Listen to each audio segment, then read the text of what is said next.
All right, I'm Taylor. I'm one of the pastors here. I'm on the teaching team. We have a team, a group of folks that teach. And this Sunday, thank you, TJ. Appreciate it, man. That's perfect. TJ's helped me out. I left my water out there. Yes, Eric, our lead pastor, Eric Dunaway, and our former lead pastor, Douglas Poole, and his wife, Jackie, are in Kenya right now, ministering to our orphanage and our ministry there called Springs of Hope Kenya with Molly. So they're away. They're on the other side of the world, which is pretty cool. I think it's awesome that we have that ministry here, among other ones. And so they're not here today, so I'm here today. And we're going to continue. Hey, thanks. Yeah, that's like that indirect way to make people feel good. I'm not that great. Oh, you're pretty good. We're continuing our series, The Benefit of Doubt. We started it on Easter, and we're we're trying to bring home this idea that doubt is not the enemy of faith.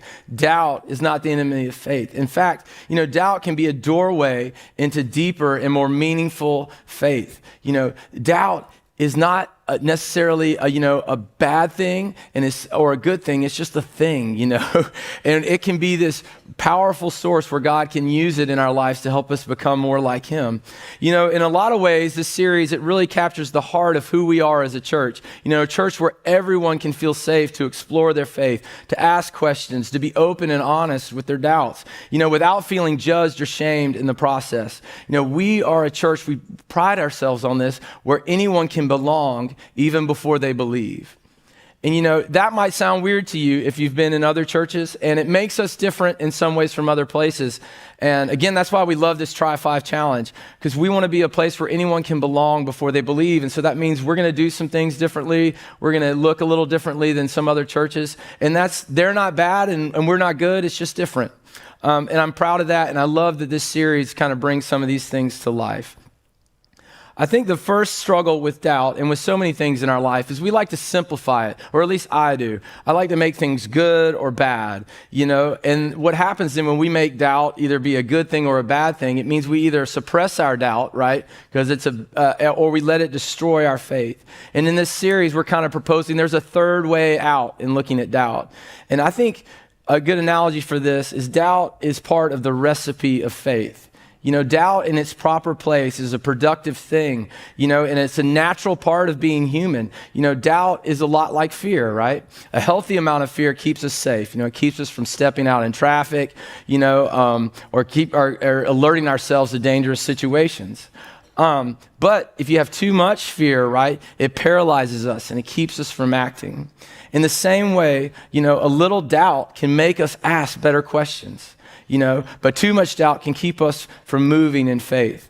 And I think this is just a good lesson for us in just emotions in general. That they're great passengers in your car, but they're terrible drivers. We need to let God and his promises and our faith in him direct our way. But those things they're not bad. God gave them. God gave us doubt. It is a gift from him that in its proper place, it will grow us to be more like him and those around us. And my final analogy, it's kind of like salt. Doubt's like salt. A little bit of it makes almost everything taste better, but if you put too much of it, too much salt in something, it ruins the meal, right? And I just think that's how, generally, like I said, all emotions can be, and doubt is certainly one of them. But again, just to kind of hammer this home and to give us some real life case studies on this, there have been moments in history where the future of the world, quite frankly, rested on someone's ability to doubt what their circumstances were telling them. And I got two quick ones. In 1962, the world was on the edge of nuclear war. We were in the middle of the Cuban Missile Crisis. There was an American blockade around Cuba, and there were Soviet submarines floating around in those waters, which are obviously close to our homeland, and we're close to Cuban and lots of people. And these subs had nuclear torpedoes on them that were as powerful as the things that were used in Hiroshima and Nagasaki, so a big deal, And in one of these submarines, it was a Russian submarine, was so deep in the water that it couldn't get communications from anyone. And on top of it, these U.S. Navy fleets were dropping depth charges down to kind of shake them up. So they were trying to find these subs, shake them up out of the water, and send them home. They weren't trying to destroy them. They were just trying to, get them out of the water. And so this is going on in one of these ships. They're feeling these shakes, and these bombs are kind of going off around them. And it takes 3 Russian officers in their proper positions to okay the shot of one of these nuclear torpedoes. And 2 of the men were like a hard yes on this. And then there was one guy named Vasily Akryopov, if you doubted his Russian heritage. His name is Vasily Akryopov. I think I'm getting that right. I tried to practice it. But he doubted what everyone else believed to be true, and historians believe that, this is a huge moment in history. This moment of hesitation, it saved potentially millions of lives because he said, no, this can't be what's going on. We're not going to shoot this missile with just this much information. So they surfaced, and then the U.S. troops sent them home. Then, 21 years later, we're in the middle of the Cold War. Same situation, right? We're all scared about nuclear bombs getting dropped and shot at us.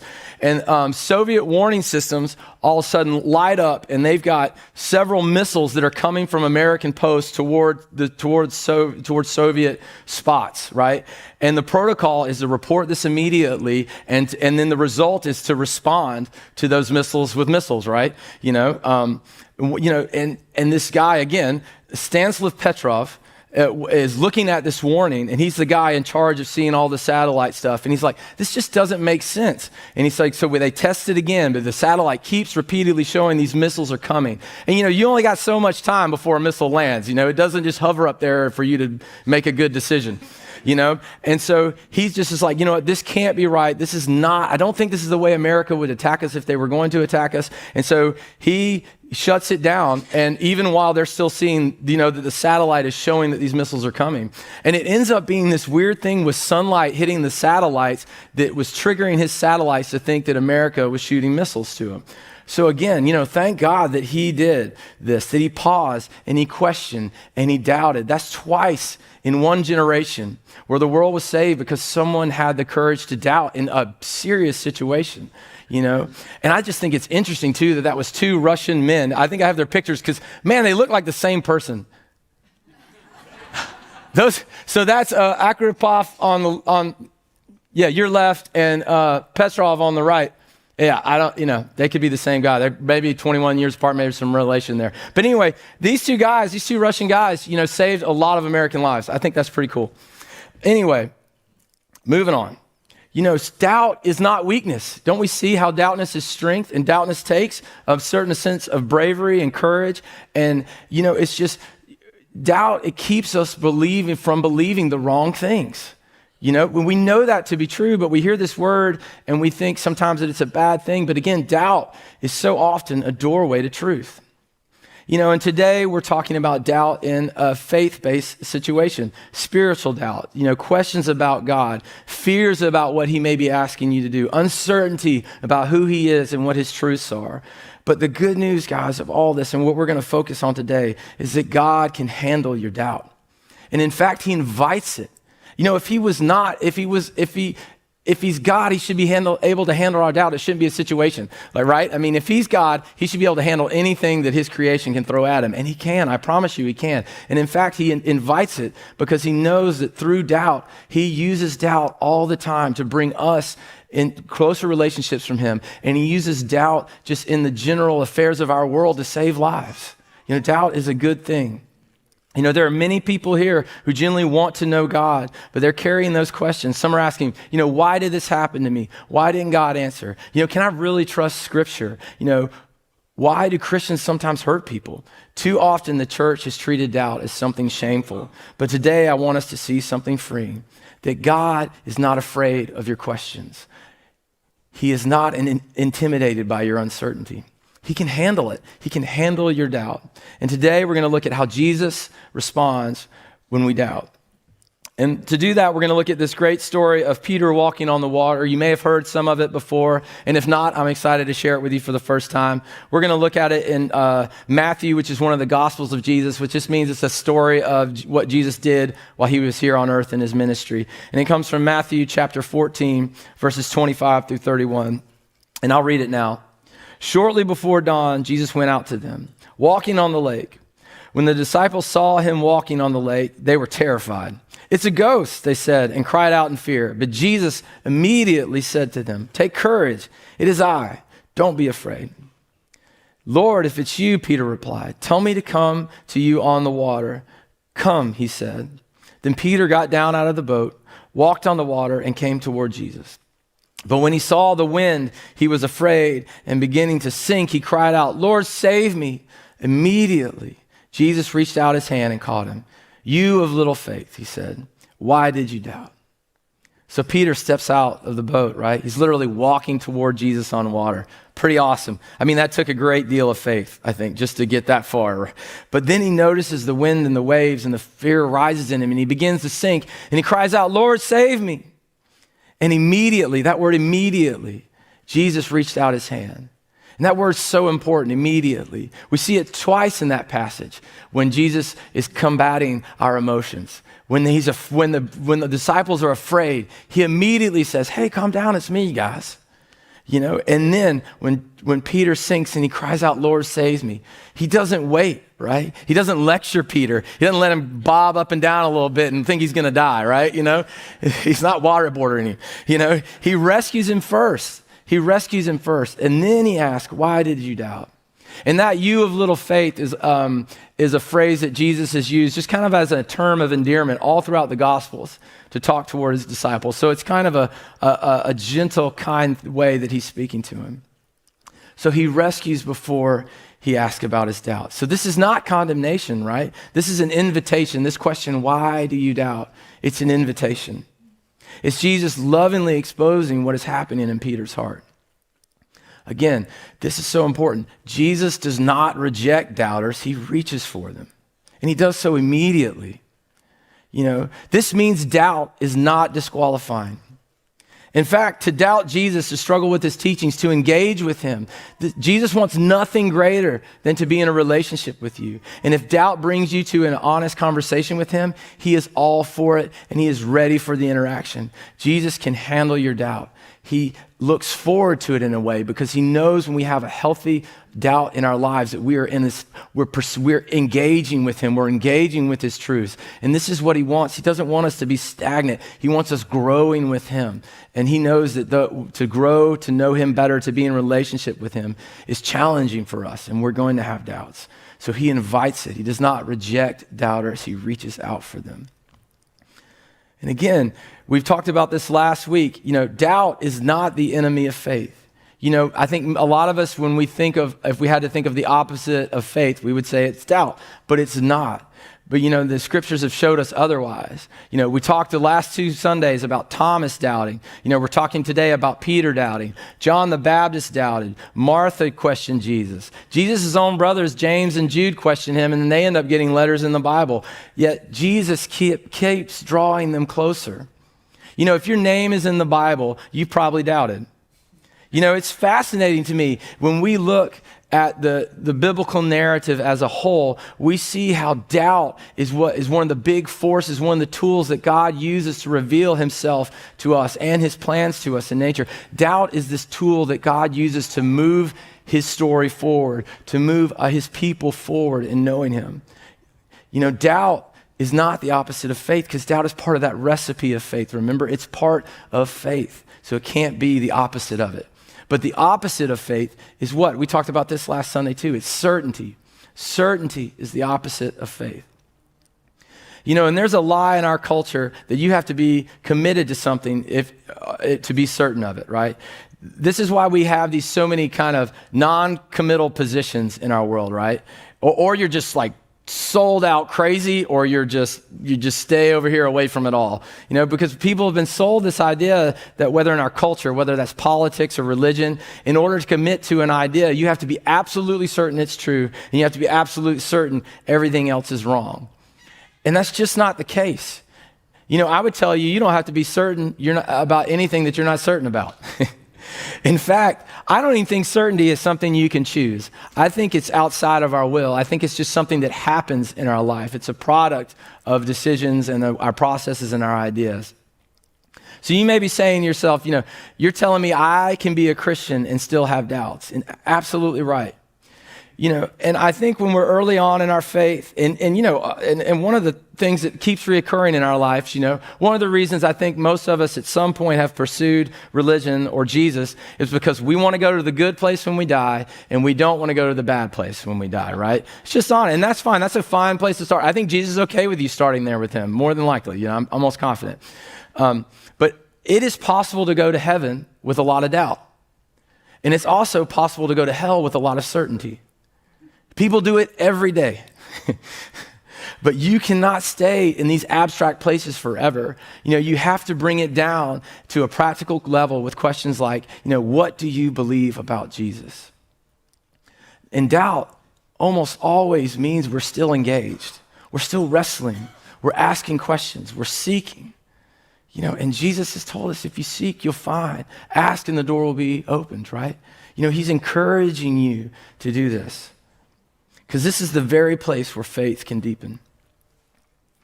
Because a faith that has never been questioned, a faith that is certain, is often a faith that has never been strengthened. Right? And that's why certainty is the enemy of faith, not doubt. Because when it hasn't been questioned, and a faith that is certain, that's a faith that has not been strengthened. Your doubt is likely not a sign that your faith is dying. It's likely a sign that your faith is growing. Again, God can handle your doubt, and he will use it to get you further down your faith journey, I promise you. And this is important, I think, to understand, too, that doubt is not just an intellectual thing. It's in our bodies, too. Think about Peter on that water. So much of his doubt was a physical thing for him, right? Doubt is not just about ideas and truth. It's also about our behaviors, the way we act with our bodies. We doubt about a way to act in this world. We need to test God's desires for our actions and to see how things play out. I think this is what I'm supposed to do. Maybe I am, maybe I'm not. You ask God, is that the right thing for me to do next? And you physically go and do it. You see what the results are, and you go back to God with those results, and you're in relationship and you're working through things. So as we do this, we can begin to act out in our bodies and to behave like Jesus, not just believe like Jesus. Again, so much of our doubt, it's in our mind, but it's also just physically a part of our bodies and what we do with our bodies too. So Jesus asked Peter, why did you doubt? I think this question matters, And I think the first thing about it is to know is that not all doubt comes from the same place. I think there can be dishonest doubt and honest doubt. So we can dishonestly doubt and we can honestly doubt. And dishonest doubt occurs when we use doubt not as a genuine quest for truth, but as a defense mechanism to avoid submitting to God's authority. So dishonest doubt is when it's not a genuine quest for truth, when we're really just using it as a defense mechanism to say, whoa, I'm not doing what you're asking me to do.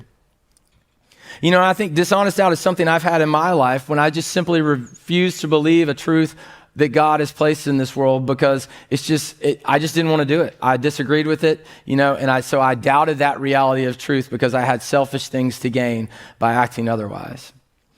For most of us or a lot of us, we may want to have sex outside of marriage. So we doubt God's ideas on that matter. We decide that his principles on relationships are outdated, they're unrealistic, and they're not really important to living a fruitful life. So we ignore them, right? And that's a form of kind of dishonest doubt, just to give you an example.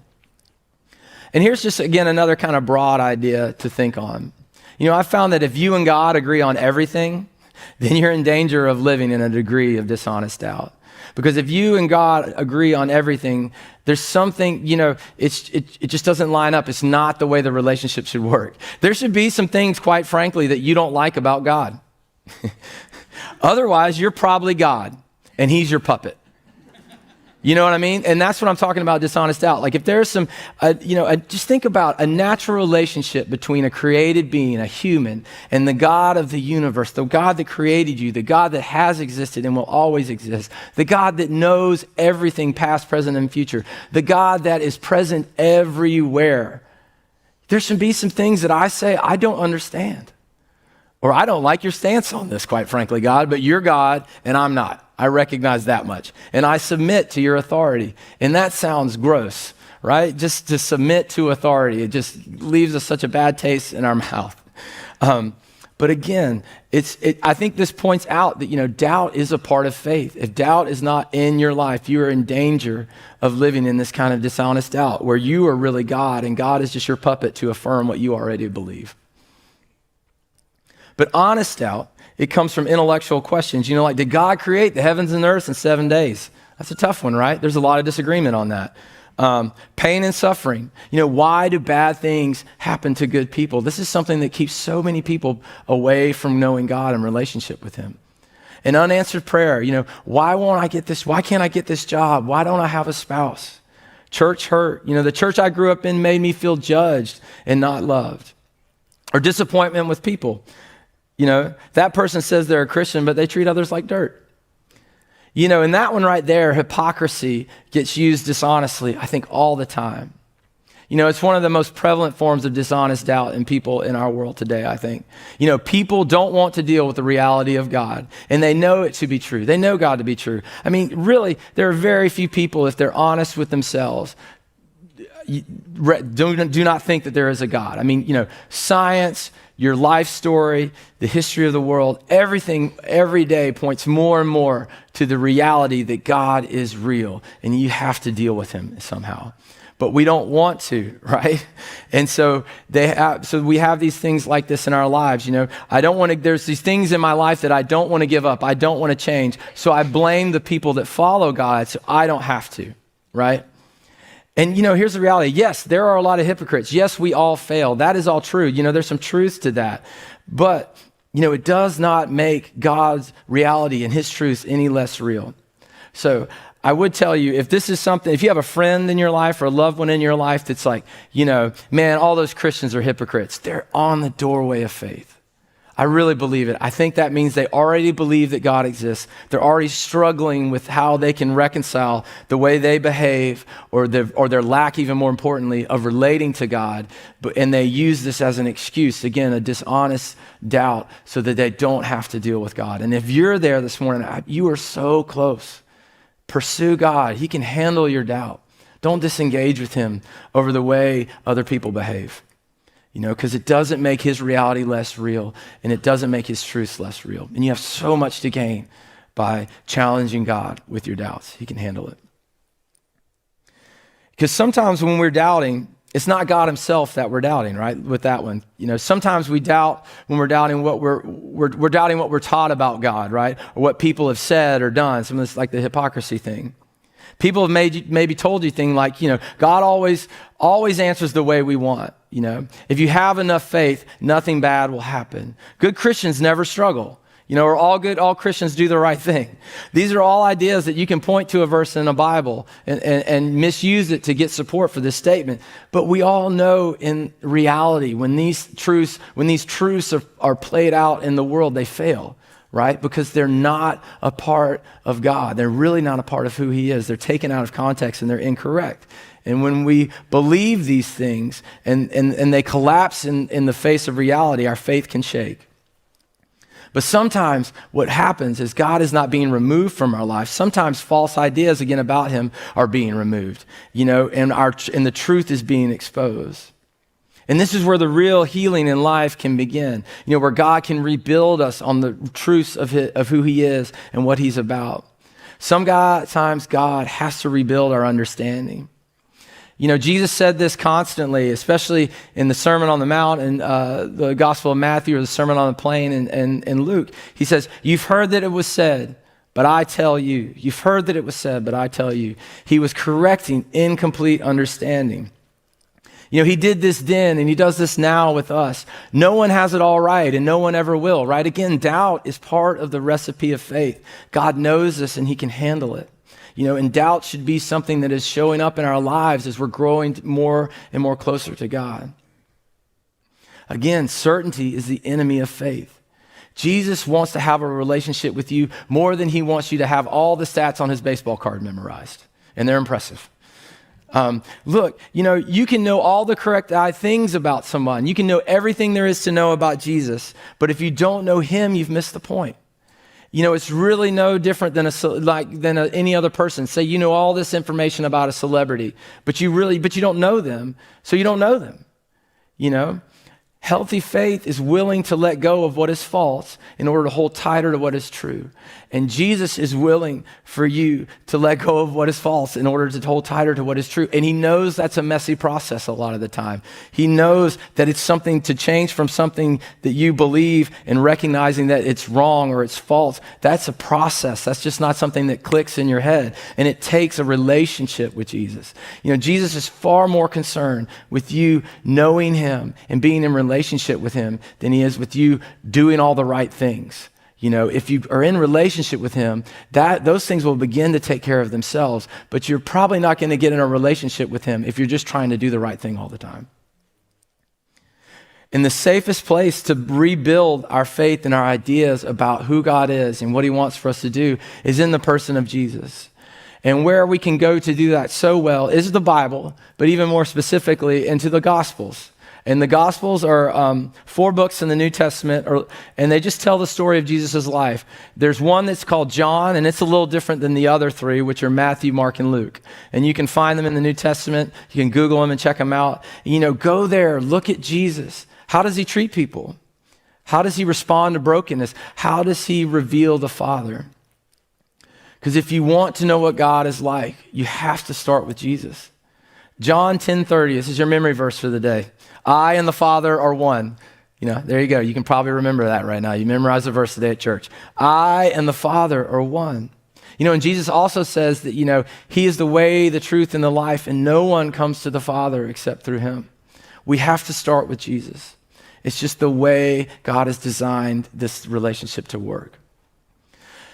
And here's the thing, you're going to want help with this. You know, Jesus is very difficult to understand. I don't know why he did it this way, but it's the way he did. This is one of them things where I really am, where like there's things I disagree with about God. This is one of them. Like, Jesus, why did you make this so crazy? Why do you never say what you mean? Why did you teach in parables that were designed to confuse us? Why didn't you just lay things out for us?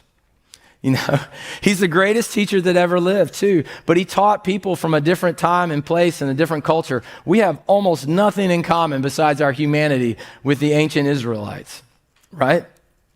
You know, and Google can be your friend, ChatGPT can be your friend here, but don't let them be your teacher.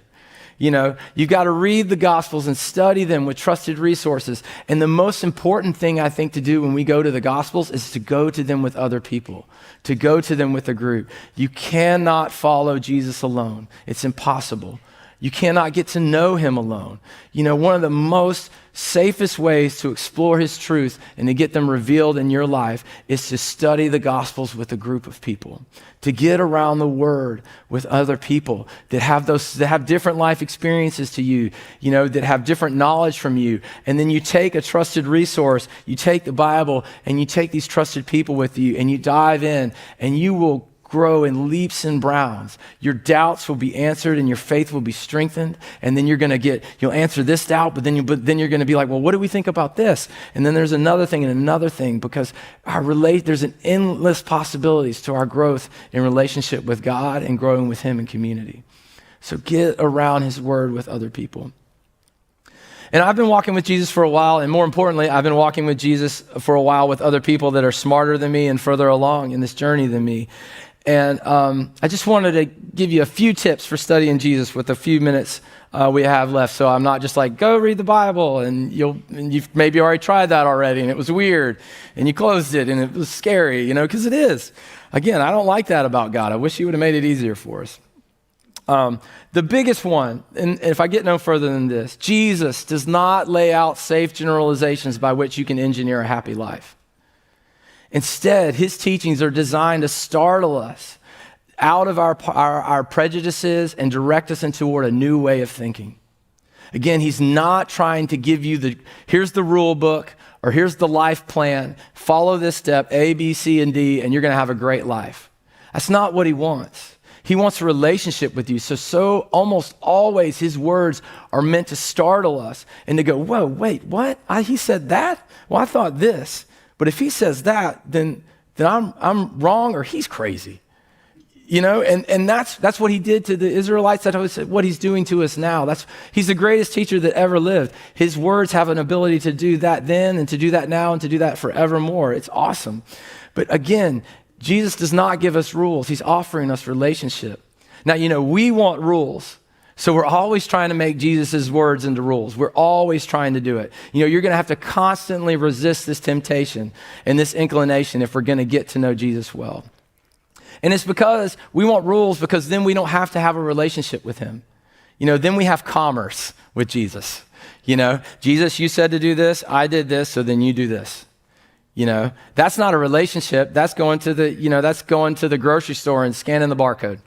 And that's not what Jesus wants. Again, that's why he's way more concerned with you coming to him with your doubts and getting to know him than he is with you doing all the right things. Those right things take care of themselves as we take care of our relationship with Jesus.